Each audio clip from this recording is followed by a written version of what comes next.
আজকে রান্না করব কলমি শাকের ভাজা। যে শাকটা আমার সবথেকে প্রিয় শাক, আমার খেতে খুব ভালো লাগে।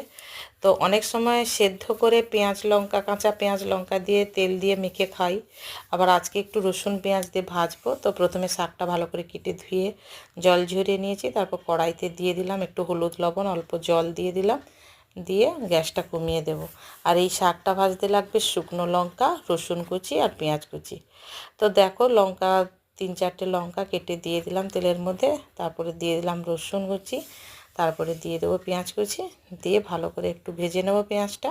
তারপর শাকটা দিয়ে দেবো। আর শাক মানেই যত আঁচ কমিয়ে ভাজা যাবে তত টেস্টি হয়। একটু সময় লাগবে ঠিকই, কিন্তু গ্যাসটা কমিয়ে দিতে হবে, ধীরে ধীরে শাকটাও হয়ে যাবে। তো তোমরা কে কে এইভাবে শাক ভেজে খাও অবশ্যই কমেন্ট করে জানাবে। আর প্রায় হয়ে এসছে, নামিয়ে নেব।